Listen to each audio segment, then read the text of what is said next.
Even when you feel low, you can still go. Even when you feel slow, you can still go. Even when there's no hope, you can still go. I never answer to no, man, I still go. Yuzuru Ishikawa buka suara soal kemungkinan Marc Marquez kembali ke Honda. Kami tak pernah menutup pintu.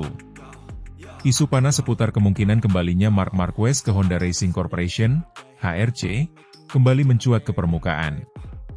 Direktur HRC, Yuzuru Ishikawa, akhirnya angkat bicara dan memberikan sinyal yang cukup kuat bahwa peluang reuni antara pembalap fenomenal Spanyol tersebut dengan tim sayap emas masih terbuka lebar. Pernyataan ini menyulut spekulasi baru di tengah dominasi Marquez bersama Ducati Lenovo saat ini di ajang MotoGP 2025. Bagi Honda, nama Marc Marquez tak ubahnya simbol kejayaan. Pembalap berjuluk The Baby Alien itu memulai debutnya di MotoGP pada 2013 bersama tim Repsol Honda dan langsung mencetak sejarah dengan merebut gelar juara dunia di musim perdananya. Sejak saat itu, kolaborasi antara Marquez dan Honda menjadi duet paling ditakuti di lintasan selama 1 dekade terakhir. Selama membela Honda, Marquez berhasil mengoleksi 6 gelar juara dunia kelas Premier, 5 Triple Crown, menjuarai klasemen pembalap, tim, dan konstruktor dalam satu musim, 59 kemenangan, dan 101 podium. Angka-angka ini menjadikannya sebagai pembalap tersukses dalam sejarah Honda, melampaui pencapaian para legenda sebelumnya.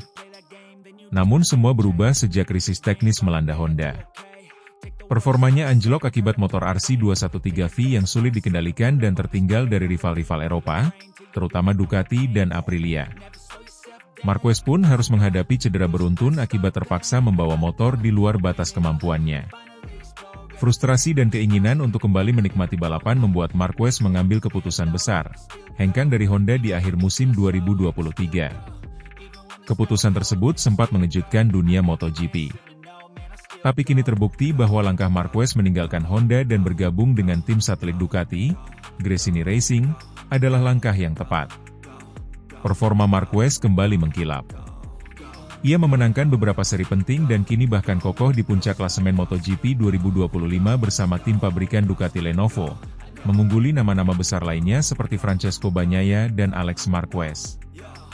Meski sudah menemukan kembali performa terbaiknya di Ducati, kabar mengenai kemungkinan Marquez kembali ke Honda terus bergema, terlebih setelah komentar terbaru dari Yuzuru Ishikawa. Dalam wawancara terbarunya dengan media Jepang, Ishikawa memberikan pernyataan yang menggambarkan hubungan yang belum sepenuhnya usai antara Honda dan Marquez. Marc adalah bagian besar dari sejarah Honda. Kami mencapai banyak hal bersama, dan hubungan kami jauh melampaui soal kontrak atau hasil balapan, ujar Ishikawa. Di Honda, kami tak pernah menutup pintu bagi pembalap yang telah memberikan segalanya untuk kami. Lebih lanjut, Ishikawa menyadari bahwa kondisi internal Honda dalam beberapa tahun terakhir memang menyulitkan. Oleh karena itu, mereka kini mulai membuka diri terhadap perubahan mendasar dalam filosofi teknis. Salah satu langkah revolusioner adalah merekrut teknisi asal Eropa, sesuatu yang jarang dilakukan Honda sebelumnya. Romano Albesiano, mantan direktur teknik Aprilia, didatangkan sebagai technical director baru HRC. Ini menjadi sinyal kuat bahwa Honda tak lagi bersikukuh dengan pendekatan konvensional Jepang yang selama ini mereka banggakan. Di Honda kami selalu melakukannya dengan cara kami sendiri. Ada bagian dari metode tersebut yang telah teruji. Tapi kami juga harus mengakui bahwa dunia balap telah berubah, kata Ishikawa. Dengan Romano, kami mendapatkan sudut pandang baru yang kami butuhkan untuk mengejar ketertinggalan. Transformasi ini jelas bertujuan untuk membuat motor Honda kembali kompetitif, dan tentu saja menarik kembali perhatian para pembalap top dunia, termasuk Marquez. Namun, pertanyaannya kini adalah, apakah Marc Marquez tertarik untuk kembali ke Honda? Di tengah dominasi bersama Ducati Lenovo saat ini, Marquez tentu tidak memiliki alasan mendesak untuk berpindah tim. Motor Desmosedici terbukti sebagai paket paling kompetitif dalam beberapa musim terakhir, dan Marquez kini dikelilingi oleh tim yang solid dan struktur teknis yang modern. Namun, bukan tidak mungkin faktor emosional dan sejarah panjang bersama Honda bisa mempengaruhi keputusannya di masa depan. Beberapa sumber dari paddock MotoGP bahkan menyebutkan bahwa Honda siap menawarkan proyek jangka panjang dengan Marquez jika ia bersedia kembali. Tak hanya sebagai pembalap, tapi juga dalam peran transisional menuju peran teknis atau pengembangan motor di masa pensiun nanti, mirip dengan apa yang dilakukan Valentino Rossi bersama Yamaha beberapa tahun lalu. Yuzuru Ishikawa juga menyinggung bahwa proyek Honda saat ini memang sedang dalam masa transisi, tapi mereka optimistis bisa segera kembali ke jalur juara. Kami sedang membangun ulang pondasi kami. Ini tidak akan instan, tapi kami yakin kami bisa kembali ke level tertinggi, ujarnya. Jika suatu saat nanti Mark merasa waktunya tepat, kami akan menyambutnya kembali.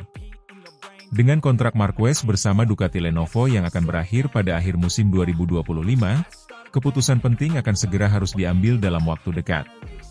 Apakah ia akan memperpanjang masa baktinya bersama Ducati, atau memilih menutup siklus luar biasa dalam karirnya dengan kembali ke Honda dan mencoba mengembalikan kejayaan lama?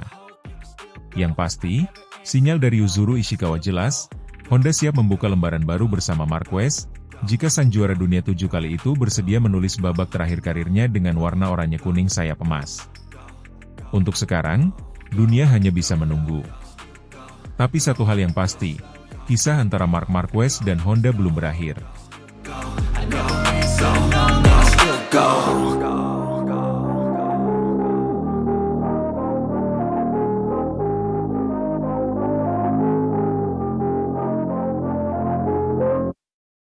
Casey Stoner beri ultimatum pada Marc Marquez, awas dengan kebangkitan Francesco Bagnaia di paruh kedua MotoGP 2025. MotoGP 2025 baru saja menyelesaikan seri ke-12 di sirkuit Brno, Republik Ceko, yang sekaligus menandai berakhirnya paruh pertama musim. Seri MotoGP Ceko kembali memperlihatkan dominasi Marc Marquez bersama tim pabrikan Ducati. Pembalap asal Spanyol itu sukses menyapu bersih kemenangan di sprint race dan balapan utama, membuatnya menorehkan sejarah sebagai pembalap pertama Ducati yang berhasil menang 5 kali beruntun dalam satu musim. Marquez saat ini memimpin klasemen sementara dengan koleksi 381 poin, selisih 120 poin dari adiknya sendiri, Alex Marquez, Gresini Racing, yang menempati posisi kedua. Francesco Bagnaia, juara dunia 2 musim terakhir, 2022 dan 2023, masih tertahan di posisi ketiga dengan 213 poin, tertinggal 168 angka dari rekan setimnya di Ducati Lenovo tersebut. Namun di balik dominasi Marquez, muncul peringatan tajam dari legenda MotoGP dan mantan pembalap Ducati, Casey Stoner. Juara dunia 2 kali tersebut menyebut bahwa Marquez menyimpan masalah tersembunyi yang bisa menghambatnya di paruh kedua musim. Marc memang terlihat tak tertandingi saat ini. Tapi saya melihat ada tekanan yang mulai membesar di balik layar, kata Stoner dalam wawancara dengan media Australia. Ia menang, tapi tidak menang dengan mudah. Jika kita lihat data dari beberapa balapan terakhir, khususnya di Sachsenring dan Brno, ada indikasi bahwa Marquez mulai kehilangan sedikit keunggulan teknisnya. Stoner juga menyoroti dinamika internal di kubu Ducati Lenovo yang dinilainya bisa menjadi bumerang bagi Marquez. Ducati punya sejarah dengan tensi antar pembalap. Situasi ini tidak jauh berbeda dengan ketika saya sendiri di sana dulu. Francesco Bagnaia bukan tipe pembalap yang menyerah begitu saja. Saya yakin dia akan bangkit, dan jika itu terjadi, Marquez bisa mendapat tekanan ganda, baik dari dalam maupun luar lintasan, tambahnya. Bagnaia memang belum menunjukkan performa terbaiknya di awal musim ini. Beberapa kali ia gagal menyelesaikan balapan karena masalah teknis dan insiden di lintasan. Namun tanda-tanda kebangkitannya mulai terlihat sejak MotoGP Belanda, di mana ia berhasil naik podium kedua dan tampil lebih agresif. Di MotoGP Ceko akhir pekan lalu, meski hanya finish di posisi keempat, Bagnaia mencatat waktu tercepat ketiga di sesi latihan bebas dan menunjukkan peningkatan signifikan dalam manajemen ban, salah satu kelemahan utamanya di awal musim. Saya tidak akan menyerah. Paruh musim kedua adalah momen di mana semuanya bisa berubah, ujar Bagnaia kepada media Italia. Musim masih panjang, dan saya tahu bagaimana mengalahkan Marc. Saya pernah melakukannya, dan saya akan lakukan lagi. Sementara itu, Marc Marquez sendiri tetap tenang menanggapi berbagai komentar dan tekanan dari luar. Ia mengaku fokus pada satu balapan ke balapan lain dan tidak ingin terlalu memikirkan klasemen. Saya tidak peduli soal gelar sekarang. Saya hanya ingin menikmati setiap balapan dan memberikan 100%. Jika saya terus bekerja seperti ini, hasilnya akan datang, ujar Marquez di konferensi pers usai kemenangan di Brno. Namun, beberapa analis MotoGP melihat gestur Marquez saat di podium Ceko tak seperti biasanya. Ekspresi kemenangannya tak seantusias saat meraih kemenangan di Mugello atau Assen. Beberapa menyebut hal ini berkaitan dengan isu kontra internal, strategi tim Ducati, dan tekanan yang mulai datang dari para rival yang mulai membaik performanya. Stoner pun menambahkan bahwa Marquez harus benar-benar waspada, bukan hanya pada Bagnaia, tetapi juga pada konsistensi Alex Marquez dan kebangkitan pembalap KTM serta Aprilia yang mulai menemukan ritme. Semua pembalap top kini memiliki data lengkap tentang Marc di atas Desmosedici GP25. Ketika satu celah ditemukan, semua akan mengeksploitasinya. Marc harus sempurna di setiap balapan. Dan itu sangat berat, bahkan untuk pembalap sehebat dia, ujar Stoner. Ia pun memberi peringatan tegas, jika Bagnaia mulai menang 2 seri berturut-turut saja, psikologi kejuaraan bisa berubah. Ini bukan soal kecepatan semata, tapi juga momentum. Dan saya rasa Bagnaia sedang memupuk itu. MotoGP 2025 masih menyisakan 8 seri penting, termasuk MotoGP Inggris, Austria, Jepang, Australia, dan penutup di Valencia. Trek-trek tersebut dikenal lebih cocok untuk gaya balap Bagnaia dibanding sirkuit di paruh pertama musim. Jika Francesco Bagnaia mampu memaksimalkan 8 seri tersisa dengan kemenangan beruntun, peluang mengejar Marc Marquez masih terbuka, meski berat. Namun dalam dunia MotoGP, segalanya bisa berubah dengan sangat cepat. Cedera, insiden, atau kegagalan teknis bisa membuat selisih ratusan poin menyusut dalam hitungan pekan. Musim ini masih jauh dari kata selesai, tutup Stoner. Marc boleh saja memimpin, tapi dia belum memenangkan kejuaraan. Jika dia sedikit saja lengah, maka Bagnaia akan siap merebut semuanya.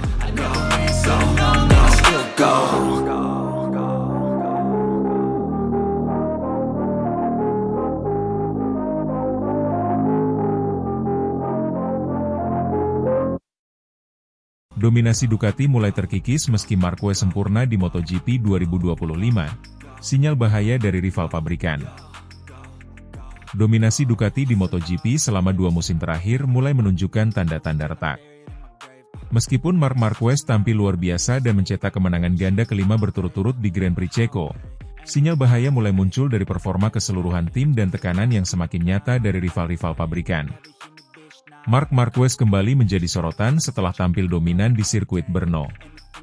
Kemenangan di sprint dan Grand Prix utama menegaskan keunggulannya sebagai pembalap tercepat di grid musim ini. Dengan pencapaian ini, Marquez kini mengantongi keunggulan 120 poin atas adiknya, Alex Marquez, dalam klasemen kejuaraan dunia.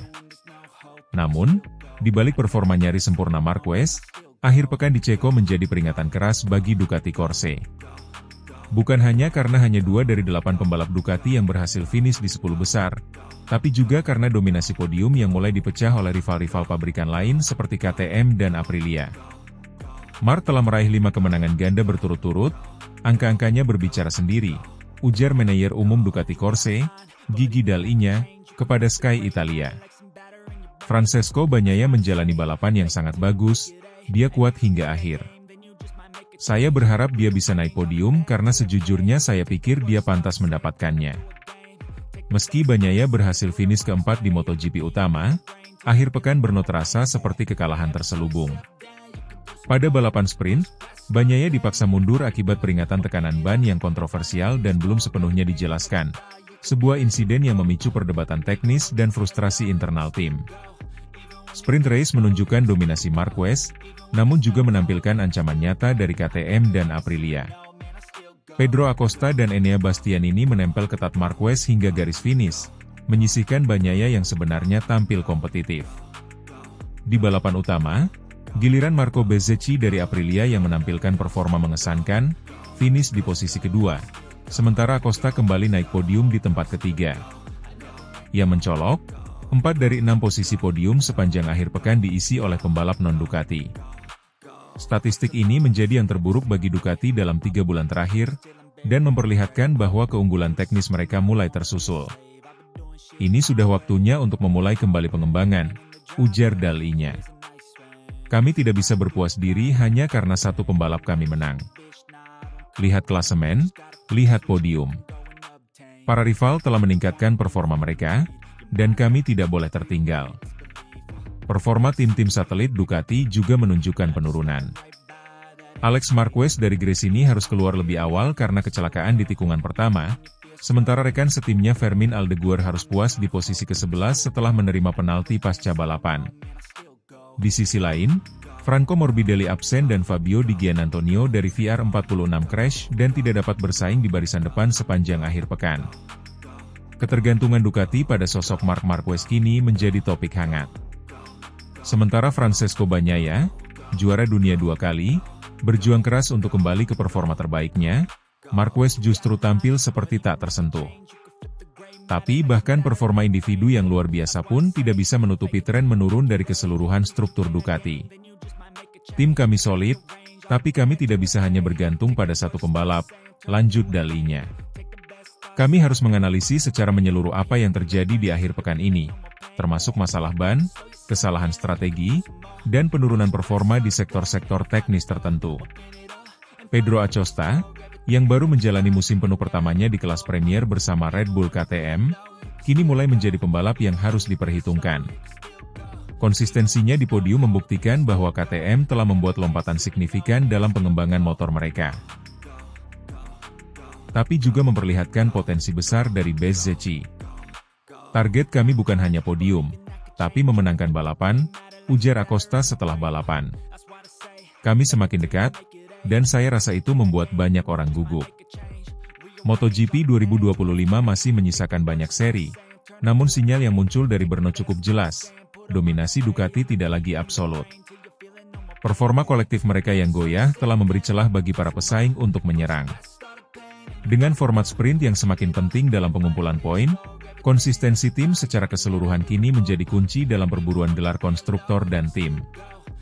Jika kami ingin tetap berada di puncak, kami harus bertindak sekarang, tutup dalinya. Marc luar biasa, tapi dia tidak bisa bertarung sendirian selamanya.